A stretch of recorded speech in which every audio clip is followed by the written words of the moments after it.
warahmatullahi wabarakatuh. Kami dari SMA Desa Trumbang, kelas 10-5, saya Dwi Kamuzakana Tatia dan bersama teman-teman saya, satu kelompok dengan saya, bernama Sherina Samahesti, Karenina Dwi Yulianti, dan Anissa Sofiana Otavia. Di sini akan melaksanakan sebuah wawancara dengan pelatih voli yang telah pernah menjadi seorang pemenang dalam lomba nasional dan mendapatkan medali perak. Di sini saya dengan Bapak Edi Purnomo. Pak, bagaimana kabarnya hari ini? Baik, alhamdulillah. Bapak, dulu pada saat masih muda, Bapak pernah bilang bahwa Bapak telah menjadi seorang pemenang di lomba nasional dan mendapatkan perak. Tolong ceritakan beberapa pengalaman dari Bapak dan apakah sedih susahnya menjadi seorang atlet dan pelatih agar menjadi putra-putra didiknya menjadi putra-putra didik yang maju dan lebih baik itu. Ya, terima kasih. Assalamualaikum warahmatullahi wabarakatuh. Waalaikumsalam warahmatullahi wabarakatuh. Pada saat saya masih muda dalam usia 47 tahun, saya pernah melatih beberapa cabang olahraga sebab saya diri sebagai guru penjas, sekaligus kami pernah memegang voli mini, voli ya, untuk tingkat pelajar SD, dan satu lagi sepak takraw ya, pada tahun 2006 dan 2007. Bahkan pada saat itu sejak tahun 2003 sampai 2010 itu kami selalu juara 1 Jawa Tengah di dalam pelaksanaan lomba sepak takraw klub usia dini se-Jawa Tengah. Dan akhirnya pada tahun 2006 2007 kami mengalami masa keemasan prestasi anak-anak tersebut di tingkat nasional. Sebab pada saat itu kami dan asisten kami, yaitu seorang guru olahraga juga satu rekan pelatih, yaitu Pak Sugeng Santoso SPD. Pada saat itu tahun 2006-2007 tim kami mendapatkan juara 1 untuk antar klub usia dini setingkat Jawa Tengah yang dilaksanakan di Jatidiri, Gor Jatidiri, Jawa Tengah. Kemudian bulan berikutnya pada bulan Juli kami mendapatkan kepercayaan untuk mewakili Jawa Tengah. Pada saat itu diambil 2 personal dari tim kami sebagai juara 1 usia dini, diambil 2 orang atlet. Kemudian dari Wonogiri 2 orang atlet, sehingga kami berangkat ke Jakarta pada tahun 2006. Pelaksanaannya di Ragunan, yaitu sekolah olahraga di tingkat nasional di Jakarta, di Ragunan, Jakarta Selatan. Kompetisi selama 8 hari dari 33 provinsi pada saat itu. Dan alhamdulillah pada saat itu kami juara pool. Kami mengalahkan Kalimantan, Riau, Bandung, dan DKI. Alhamdulillah kami berhak masuk final karena kami mengalahkan Jawa Barat, Jawa Timur mengalahkan DKI, sehingga kami final pada saat itu untuk sepak takrownya loh ya. Itu kami mendapat juara 2, medali perak pada saat itu. Dan pelaksanaan itu istilahnya dalam momen kejuaraan nasional tingkat pelajar SD pada saat itu. Nah, mengenai tadi apa yang disampaikan, susahnya atlet, susahnya pelatih, dan mungkin ada nilai plusnya di antara pelatih dan atlet. Memang itu kami bagi menjadi 3 tahap untuk persiapan maju ke tiap-tiap level pertandingan, baik tingkat kabupaten, tingkat provinsi maupun tingkat nasional. Nah, 3 tahapan itu harus kami lakukan. Jadi persiapan jangka pendek, jangka menengah, dan jangka panjang. Ya, pertama pada saat jangka panjang, ya, jangka panjang, jangka menengah, dan jangka pendek. Jangka panjangnya itu Ya setidaknya kami frekuensi latihannya diperbanyak. Diperbanyak, paling tidak persiapan 2 bulan sebelumnya atlet sudah jadi, itu berarti kami harus mengalami berbagai macam latihan fisik, latihan mental, latihan sirkuit, artinya latihan bertanding terus menerus dengan tim-tim lain dari daerah lain. Kemudian jangka sedangnya, jangka menengah, kami melakukan latihan teknis di klub-klub kami untuk mematangkan bagaimana cara teknis untuk saling kita bisa unggul dengan lawan yang lain. Menurut jangka pendek, kami melaksanakan istilahnya relaksasi, dalam arti biar tidak ada ketegangan di antara atlet dengan lawan-lawan yang akan kita hadapi. Kemudian dengan pelatih, ya kita sering mengadakan sharing antara pelatih dan atlet, sehingga tidak ada kesulitan secara kejiwaan maupun secara mental. Kami selalu siap bertanding pada saat itu. Kemudian tidak lupa juga kita disiplin dalam mengatakan dari pada saat tahapan-tahapan kan ada beberapa persiapan, ada 3 persiapan kan. Tadi sudah mengatakan bahwa banyak persiapan, ada persiapan menengah, persiapan panjang dan persiapan pendek. Dan Bapak juga mengatakan bahwa Bapak ini kan menghasilkan anak-anak didik, peserta didik, mesti anak-anak seperti anak-anak kecil dan anak-anak remaja. Mungkin Bapak kan juga bisa melihat potensi diri dari anak-anak itu.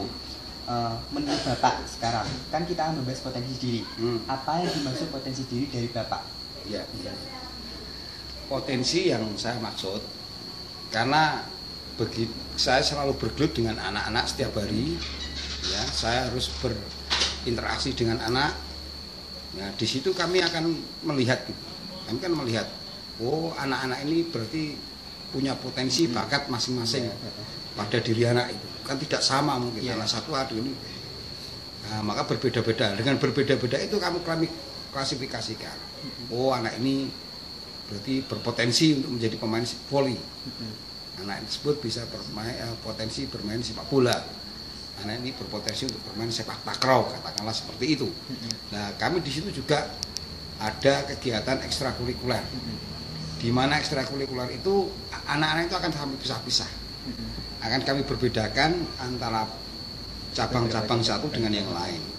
Nah, ada hasilnya. Seperti katakanlah sepak takraw kami sempat berjaya, sepak bola pun kami juga berjaya di juara 3 provinsi pada saat tahun 2012 itu juara 3 provinsi. Kemudian di bola voli mini juga juara di tingkat Kabupaten Rembang berkali-kali itu. Ya, artinya potensi anak-anak ini sebenarnya kalau kita betul kembangkan dan kita pertajam, nah itulah yang dimaksud dengan potensi anak-anak tersebut. Di dalam dia menentukan arah bakatnya, kami tinggal memoles anak-anak tersebut sehingga terbentuklah atlet-atlet yang berpotensi untuk menjadi atlet yang berprestasi. Jadi Bapak tadi mengatakan kan untuk mendapatkan potensi diri, Bapak melihat dari anak-anak sendiri, menyukai apa beberapa hobi-hobi, terus nanti anak-anak itu yang sudah diklasifikasikan sendiri-sendiri, dari mulai dari sepak bola, terus takraw, voli. Nah, dari potensi-potensi tersebut Bapak tersebut kan sudah tahu. Terus anaknya untuk bagaimana dari anak tersebut untuk meraih potensi dirinya agar dia bisa menjadi atlet yang baik dan membanggakan orang tua mereka, seperti itu. Nah itu ya berarti kan kita buktikan, dengan anak-anak setelah anak-anak sudah terklasifikasi bakatnya, sudah kita pisah-pisahkan bakatnya dan kita pertajam dengan pembinaan yang lebih matang. Anak-anak itu kan nanti dibuktikan dengan apa? Dengan lomba, mengikuti lomba-lomba. Setiap event lomba anak tersebut kami turunkan. Misalnya, oh anak ini berpotensi di voli. Ini kita terjunkan ke setiap momen ada pertandingan resmi seperti Popda, ya, Kopda misalnya, itu kan kami terjun. Nah disitulah nanti kelihatan oh anak-anak ini sudah berbakat di dalam bidang yang dia sukai dan artinya dia dapat berprestasi. Nah itulah yang dimaksud dengan potensi diri pada anak-anak tersebut, pada kan, anak didik. Iya, anak-anaknya tadi dikeluarkan pada saat ada lomba-lomba, iya. Dan kan pasti ya setiap anak memiliki suatu kelemahan, ada beberapa kelemahan, dan itu bagaimana Bapak mengatasi anak-anak tadi yang mungkin sudah baik, sudah memiliki kemampuan mentalnya sudah baik, mungkin ada beberapa kelemahan pada saat mereka melakukan sebuah lomba, dan bagaimana Bapak mengatasi anak-anak tersebut untuk menghilangkan kelemahan tersebut? Menurut Bapak bagaimana? Memang betul apa yang disampaikan oleh adik bahwa ada sisi pada saat puncaknya dia berprestasi, kemudian ada sisi lemahnya di dalam menghadapi suatu nomor cabang, di dalam menghadapi suatu kompetisi. Kelemahan-kelemahan itu ada kalanya anak-anak didik tersebut atau anak pelatih atlet-atlet tersebut biasanya tidak bisa membedakan, membagi waktu lah katakanlah. Misalnya pada saat pasca pelatihan, artinya pembinaan khusus, tapi setelah itu kadang-kadang anak-anak itu kurang disiplin dalam arti membagi waktu, mana saat kita berlatih, mana saat kita istirahat, dan sekaligus sebagai pelajar harusnya kan belajar. Kadang-kala itu anak-anak itu terobsesi oleh teman-teman yang lain, ya, terbawa oleh teman-teman yang lain. Kadang-kadang itu lupa bahwa besok kita akan berlatih, bahwa besok kita akan mengalami kompetisi yang penuh ketat, ya, penuh dan ketat, sehingga kadang-kadang itu seorang pelatih begitu kerasnya sampai mungkin kadang-kadang ya bisa menyinggung perasaan atlet dan sebagainya, karena ya itu tadi, karena anak didik atau atlet kurang menyadari hak dan kewajiban seorang atlet, sehingga sebetulnya pelatih itu menginginkan atlet ini bisa berjangka panjang. Demikian, jadi kadang-kadang itu pembagian waktu pada diri pelatih itu daripada atlet itu kadang-kadang tidak menyadari bahwa memang dibutuhkan disiplin yang sangat tinggi.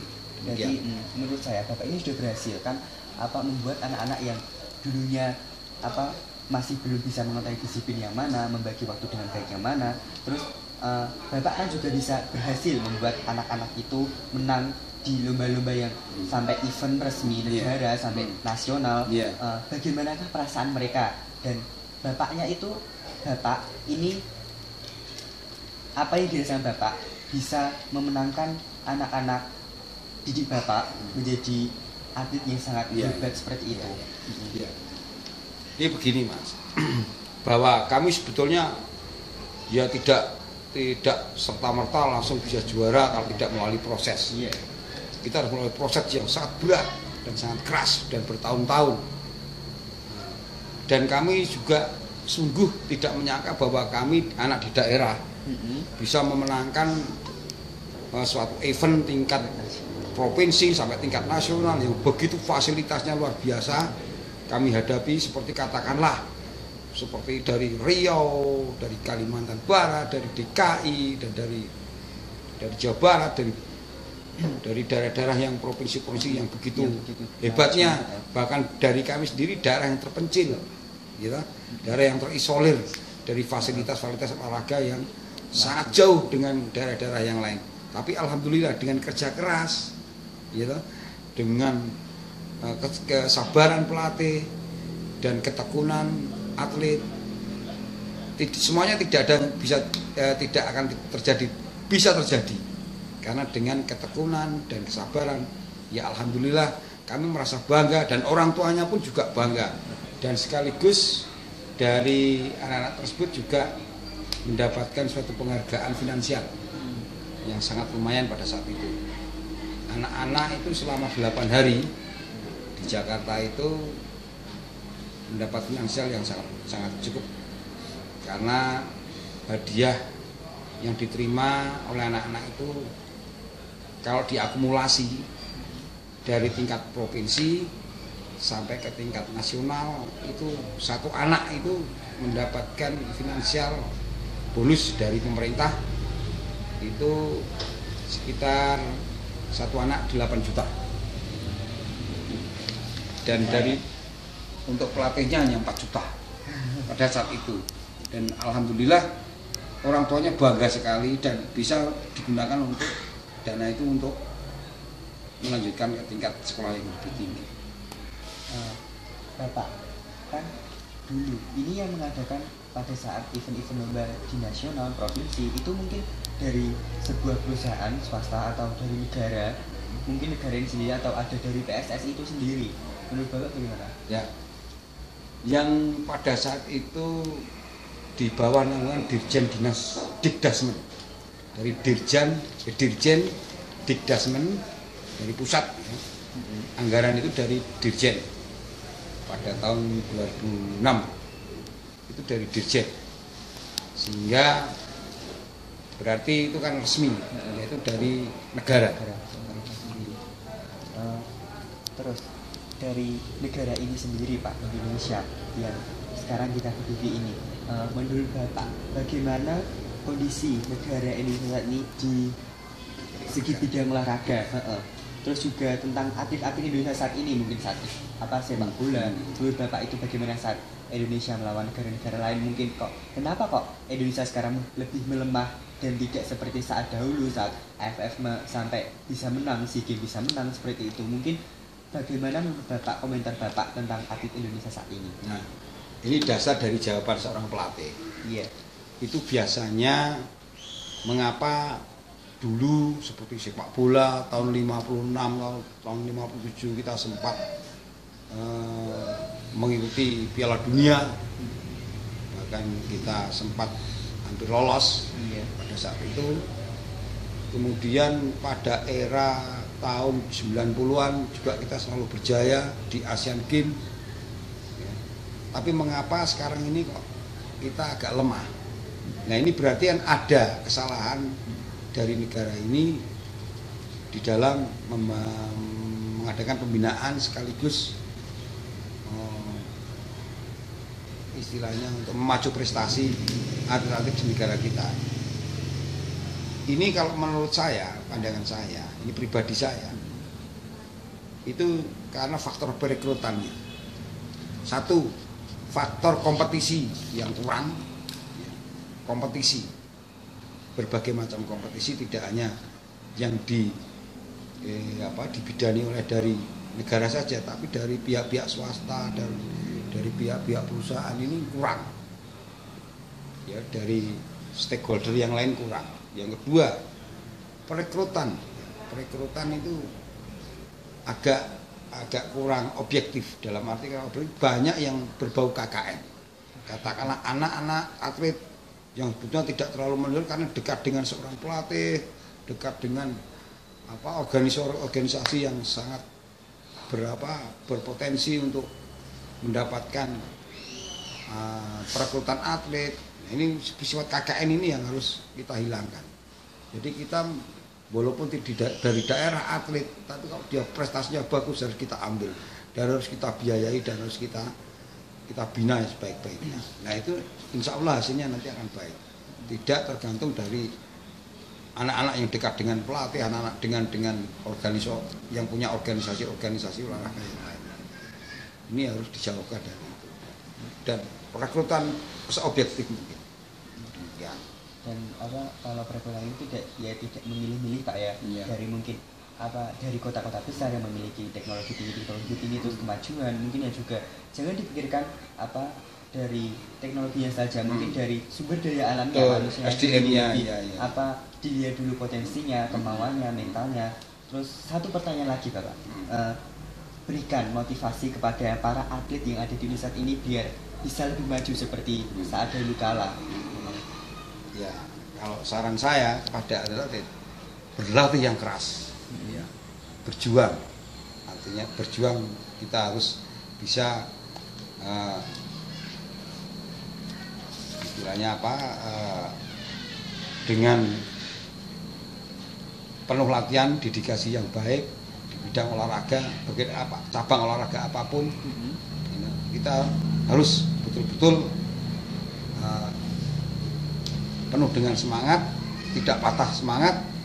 Ya, kita harus pantang mundur, ya, tidak menyerah, tingkatkan prestasi. Alhamdulillah, kalau kalian para atlet punya jiwa semacam itu, insya Allah nanti ada hasilnya.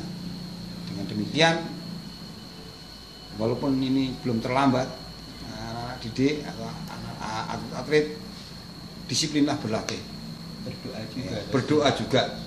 Berdoa, kita mendapatkan restu dari semua pihak. Kita harus berlatih yang sungguh-sungguh. Demikian.